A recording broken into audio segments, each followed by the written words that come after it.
Good morning दोस्तों, कैसे हैं आप लोग। तो आज मैं आप लोग का कंप्यूटर का सेट लेकर आया हूँ। 30 प्रश्न का होगा, तो आप लोग देखिए और सीखिए। तो पहला आपका क्वेश्चन है, कंप्यूटर का जनक किसे कहा जाता है। तो कंप्यूटर का जनक चार्ल्स बेबेज को बोला जाता है दोस्तों। दूसरा आपका क्वेश्चन है, सीपीयू का पूर्ण रूप क्या होता है, यानी सीपीयू का फुल फॉर्म क्या होता है दोस्तों। तो सेंट्रल प्रोसेसिंग यूनिट होता है दोस्तों। ठीक है। आपका फिर थर्ड क्वेश्चन आपका दिया गया है कि एएलयू किसका भाग होता है। तो एएलयू जो होता है दोस्तों, एएलयू जो होता है, देखिए मैं दिखा रहा हूँ। एएलयू जो होता है वो सीपीयू का भाग होता है। ये गणना करने के लिए काम आता है दोस्तों। ठीक है, ये जो है आपका सीपीयू,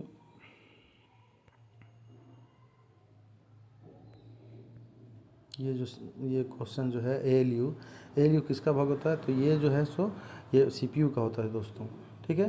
तो सीपीयू का, और इसमें सीपीयू में, और सीपीयू को हम लोग जानते हैं कि ब्रेन ऑफ कंप्यूटर भी बोला जाता है। तो इसी में इसका पार्ट होता है, इसका भाग है जो जिसका फुल फॉर्म होता है arithmetic logic unit. Arithmetical logic unit होता है दोस्तों। ठीक है। तो नेक्स्ट क्वेश्चन आपका है,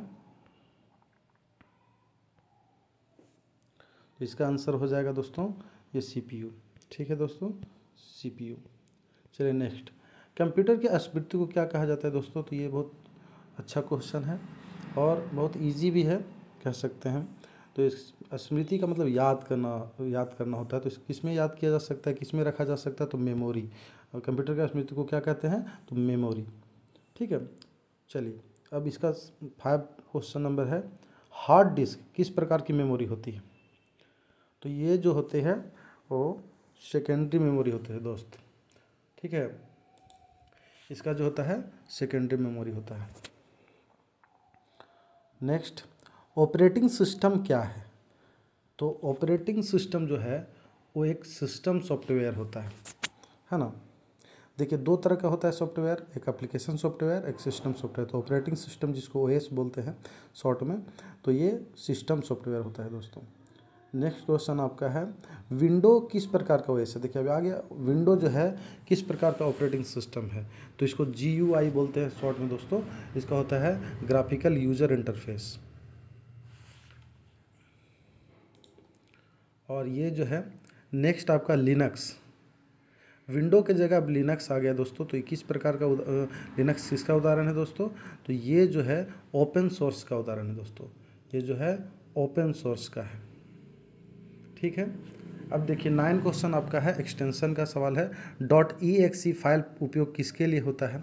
तो ये एग्जीक्यूटिबल जो प्रोग्राम है ये इसके लिए होता है। देखिए यहाँ है ना। ठीक है।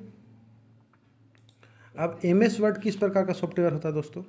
एमएस जो वर्ड होता है आपका 10 नंबर क्वेश्चन, देखिए यहाँ पे ये जो है आपका, यहाँ देखिए 10 नंबर क्वेश्चन जो है ना। यहाँ आपका 10 नंबर क्वेश्चन है, ये देखिए 10 नंबर क्वेश्चन जो है वो एमएस वर्ड किस प्रकार का सॉफ्टवेयर है। तो एमएस वर्ड जो है वो आपका जो है वर्ड प्रोसेसिंग सॉफ्टवेयर है, वर्ड प्रोसेसिंग है दोस्तों। ठीक है। और नेक्स्ट आपका है, ये बहुत ही क्वेश्चन में पूछा जा चुका है बहुत सारे एग्ज़ाम में। ये क्वेश्चन जो आपका है 11 क्वेश्चन नंबर जो आपका है उसमें बहुत सारे क्वेश्चन में पूछा जाता है दोस्तों। देखिए ये वीवीआई है ना, इसको वीवीआई लगा लीजिएगा। बहुत सारे क्वेश्चन में पूछा जाता है डब्ल्यू किसके द्वारा विकसित किया गया है। और एक क्वेश्चन इससे और रहता है कि डब्ल्यू का फुल फॉर्म क्या होता है। तो इसका होता है वर्ल्ड वाइड वेब होता है दोस्तों। और ये जो है टिम बर्नर-ली के द्वारा विकसित किया गया था दोस्तों, टिम बर्नर-ली। ठीक है, मैं बताता हूँ आपको, ये टिम बर्नर-ली के द्वारा विकसित किया गया था। नेक्स्ट क्वेश्चन भी आपका बहुत ज़्यादा इंपॉर्टेंट है दोस्तों। मैं भी एग्ज़ाम देता हूँ दोस्तों, मैं भी तैयारी करता हूँ एग्ज़ाम का, तो हम लोग भी देते हैं। तो अधिकतर ये क्वेश्चन अधिक बार आया है, मतलब कोई भी एग्ज़ाम सेंट्रल का हो या स्टेट का हो, सभी में ये इम्पोर्टेंट रहता है, वीवीआई रहता है, क्योंकि बहुत अधिक बार पूछ चुका है। HTTP इसका फुल फॉर्म पूछता है दोस्तों। तो हाइपर टेक्स्ट ट्रांसफ़र प्रोटोकॉल होता है इसका, हाइपर टेक्स्ट, सॉरी मैं बोला सही लेकिन लग गया इसमें, ठीक है। तो ये होता है हाइपर टेक्स्ट ट्रांसफ़र प्रोटोकॉल, ठीक है। अब नेक्स्ट क्वेश्चन आपका है दोस्तों कि आईपी एड्रेस जो है ना, आईपी एड्रेस का होता है रिस्क। ये भी क्वेश्चन बहुत अच्छा है, मैं चूज़ करके ही बनाया हूँ, सब इंपॉर्टेंट क्वेश्चन है दोस्तों। तो आईपी एड्रेस क्या दर्शाता है दोस्तों, तो ये एक नेटवर्क में दिए गए यूनिक नंबर, बस आप इतना ही याद रखिए कि ये जो आईपी एड्रेस होता है एक ये यूनिक नंबर होता है, ठीक है दोस्तों। ये जो है आईपी एड्रेस, इसको याद रखिएगा आप लोग, ये वीवीआई में रहता है दोस्तों। ये जो है आपका, ये देखिए ये वीवीआई में आता है, ठीक है, वीवीआई में आता है, ठीक है दोस्तों। तो आप लोग देख लीजिएगा। और नेक्स्ट क्वेश्चन आपका है वाईफाई किस पर आधारित होता है। तो वाईफाई जो है सो रेडियो वेव होता है दोस्तों, है ना। जो वाईफाई होता है वो रेडियो वेव के अंतर्गत आता है, ये आधारित उसी पे होता है, उसी पे बेस्ड होता है, ठीक है। मोडेम किसे कन्वर्ट करता है, तो जो मोडेम होता है दोस्तों वो एक डिजिटल से एनालॉग में कन्वर्ट करता है, एनालॉग से डिजिटल, है ना। तो ऐसा होता है मोडेम जो है सो डिजिटल से एनालॉग होता है दोस्तों। 16 नंबर क्वेश्चन आपका है एमएस वर्ड में नया डॉक्यूमेंट खोलने के लिए, ये सभी को पता होगा, बहुत ही इजी क्वेश्चन है और बहुत ही मतलब कह सकते हैं बच्चा का क्वेश्चन है, लेकिन बहुत बार ऐसा होता है कि जो नहीं जानते हैं उसके लिए बहुत हार्ड हो जाता है। तो एमएस वर्ड में नया यानी कि न्यू डॉक्यूमेंट करने के लिए, तो मैं बताता हूँ दोस्तों आप लोग को, इसमें मैं टोटल बताता हूँ। कुछ में एक्सप्लेनेशन करने से क्या होता है कि देर हो जाती है, बस मैं नॉर्मल बता दे रहा हूँ आप लोग को, लेकिन यहाँ सभी मैं बताता हूँ ये, क्योंकि सभी इम्पोर्टेंट इसमें है, ठीक है। तो इसमें सभी इम्पोर्टेंट है दोस्तों। एमएस वर्ड में नया डॉक्यूमेंट खोलने की शॉर्टकट की जो है सो Ctrl+N होता है। और इसमें अगर हम बात करते हैं तो अगर एस का बात करेंगे तो Ctrl+S जो होता है दोस्तों, Ctrl+S जो होता है, सॉरी Ctrl+S जो होता है वो सेव के लिए होता है दोस्तों, सेव के लिए, ठीक है। अगर मैं बात करता हूँ Ctrl+S जो होता है वो सेव के लिए होता है, सेव ऐसे भी Ctrl+N, ठीक है। तो अगर एस का बात करते हैं तो सेव हो जाएगा, और Ctrl+O होगा तो ओपन हो जाएगा, और Ctrl+D होगा तो डायलॉग बॉक्स ओपन होता है दोस्तों, ठीक है। तो इसमें चलिए नेक्स्ट में चलता हूँ। अब एक्सेल में फार्मूला हमेशा किससे शुरू होता है, तो हम लोग सभी जानते हैं कि अगर एक्सेल में कोई भी फार्मूला यूज़ करेंगे तो you can not use formula without equal, है ना। यानी कह सकते हैं कि इक्वल अगर हम नहीं यूज़ करते हैं तो फार्मूला हम बना ही नहीं सकते हैं दोस्तों, ठीक है।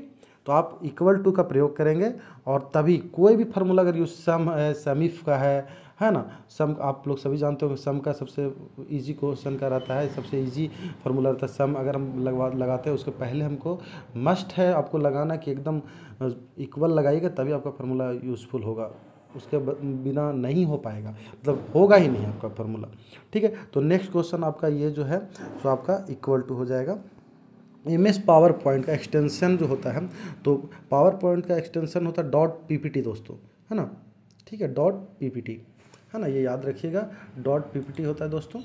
नेक्स्ट जो है आपका एक्सेल में रो और कॉलम के इंटरसेक्शन को क्या कहते हैं। देखिए आप लोग भी जानते हैं एक्सेल जो भी खोले होंगे, जिस स्प्रेडशीट भी बोला जाता है दोस्तों। तो एक्सेल में आप लोग जो भी एक्सेल चलाए होंगे, और सभी यहाँ तक मुझे पता है सभी चलाए होंगे, जो कंप्यूटर अगर थोड़ा सा भी पढ़े होंगे, जो कोर्स किए होंगे DCA किए होंगे, तो DCA के अंतर्गत आता है दोस्तों। लेकिन ये आप जब भी मतलब चलाए होंगे तो देखे होंगे एक छोटा सा बॉक्स बना होता है, देखिए मैं बताता हूँ, छोटा सा बॉक्स बना होता है दोस्तों। तो ये देखिए इस तरह का छोटा सा बॉक्स रहता है, इस तरह से रहता है, इस तरह एक्सेल में रहता है दोस्तों, इस तरह से रहता है ना, इस तरह से रहता है बॉक्स।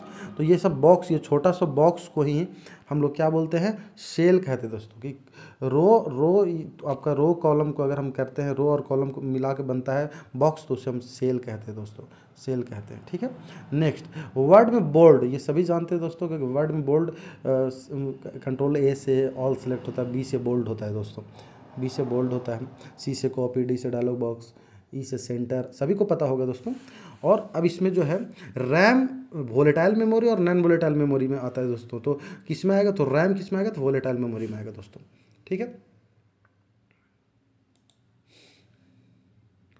नेक्स्ट आपका क्वेश्चन है कि सबसे तेज़ मेमोरी जो होता है दोस्तों, है ना, मेमोरी बहुत प्रकार के होते हैं दोस्तों, लेकिन सबसे तेज़ मेमोरी जो होता है कैच मेमोरी होता है। और स्कैनर किसका उदाहरण है? तो देखिए आप लोग इनपुट डिवाइस और आउटपुट डिवाइस 23 नंबर क्वेश्चन है दोस्तों, देख लीजिए। तो स्कैनर किसका उदाहरण है? स्कैनर जो है हमें जानते हैं स्कैन करके अंदर की ओर भेजता है। Output device, input device. तो इनपुट का मतलब कि अंदर जाने का काम करता है और आउटपुट मतलब अंदर से बाहर आता है। अगर हम माउस का लेते हैं तो हम लोग कहाँ चलाते हैं दोस्तों? अंदर में चलाते हैं, यहाँ कि बाहर हम काम कर रहे हैं लेकिन हो कहाँ रहा है? अंदर में काम हो रहा है, ठीक है। तो इनपुट दैट मीन्स अंदर, आउटपुट मतलब दैट मीन्स बाहर, है ना, ठीक है। तो अंदर का काम करने के लिए इनपुट और आउटपुट मतलब बाहर का चीज़ होता है दोस्तों। तो स्कैनर जो है, स्कैनर स्कैन करके अंदर ले जाता है, ठीक है। तो उसे हम आउटपुट डिवाइस में जानते हैं दोस्तों, सॉरी इनपुट डिवाइस में, सॉरी इनपुट डिवाइस में दोस्तों। BIOS फुल फॉर्म क्या है दोस्तों? तो इसका होता है बेसिक इनपुट आउटपुट सिस्टम, है ना, इसका होता है बेसिक इनपुट आउटपुट सिस्टम। अब देखिए आपका बेसिक इनपुट आउटपुट सिस्टम होता है। और ये पेन ड्राइव किस प्रकार का स्टोरेज है? तो ये फ्लैश में आता है, ठीक है। गूगल का फाउंडर कौन है? तो गूगल का फाउंडर जो है लैरी पेज, सर्गे ब्रिन थे, है ना, है, ठीक है। कंप्यूटर वायरस किसका उदाहरण है? तो ये मालवेयर होता है दोस्तों, ठीक है, ये जो होता है मालवेयर। और नेक्स्ट आपका है कैप्चा का उद्देश्य क्या है? कैप्चा का उद्देश्य जो होता है, ये कैप्चा का उद्देश्य जो होता है, ये इंसान और रोबोट अलग पहचानना होता है कि इंसान है या रोबोट, इसके लिए आप पहचान सकते हैं। कैप्चा का उद्देश्य यही है, ठीक है। PDF का पूर्ण रूप क्या होता है? तो इसका पूर्ण रूप होता है पोर्टेबल डॉक्यूमेंट फॉर्मेट। तो देखिए आप 29 का ये है आपका पोर्टेबल डॉक्यूमेंट फॉर्मेट। और लास्ट बट नॉट लिस्ट दोस्तों, ठीक है, तो ये कीवर्ड में F5 किसके लिए प्रसिद्ध है? तो ये सभी को जानते हैं, कोई भी अगर कंप्यूटर चलाए होंगे तो उनको पता होगा, और ये बहुत बार क्वेश्चन पूछ भी चुका है। ये रिफ्रेश के लिए यूज होता है दोस्तों, ठीक है। तो चलिए धन्यवाद, आप लोग देखिए और लाइक, कमेंट और शेयर कीजिए दोस्तों, ठीक है।